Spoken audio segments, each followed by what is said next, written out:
আজি গৰিখাপুখুৰী চাৰিআলিত স্বৰ্গীয় জুবিন গাৰ্গ ডাঙৰীয়া তেখেতৰ শ্ৰদ্ধাঞ্জলি অনুষ্ঠান আমি ইয়াতে গৰিখাপুখুৰী চাৰিআলি ব্যৱসায়িক সন্থাই আয়োজন কৰিছোঁ। শ্ৰদ্ধাঞ্জলি অনুষ্ঠানত এই গৰিখাপুখুৰীত থকা সকলো ব্যৱসায়ী আৰু অন্যান্য ৰাইজ গোট খাই শ্ৰদ্ধাঞ্জলি অনুষ্ঠানটো খুব সুন্দৰকৈ পৰিপাটিকৈ আজি আমি বৰ্তমানলৈকে চলিয়ে আছে।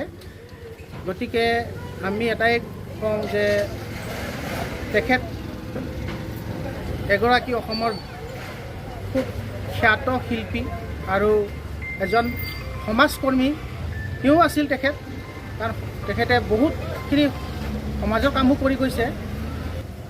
আমি সকলোৱে তেখেতক স্মৰণ কৰি আমাৰ অন্তৰত জীয়াই ৰাখিবলৈ আমি এই শ্ৰদ্ধাঞ্জলি অনুষ্ঠানটো পাতিছোঁ।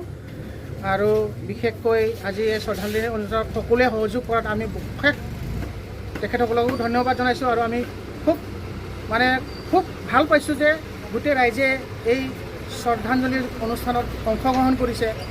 গৰিখাপুখুৰী চাৰিআলি ব্যৱসায়িক সন্থাই বিশেষ ধন্যবাদ জনাইছোঁ সকলোকে। তেখেতৰ আত্মাৰ সদগতিৰ কাৰণে আমি ব্যৱসায়ী সন্থাই প্ৰাৰ্থনা জনাইছোঁ আৰু তেখেতে যাতে আমাৰ মাজত সদায় জীয়াই থাকে।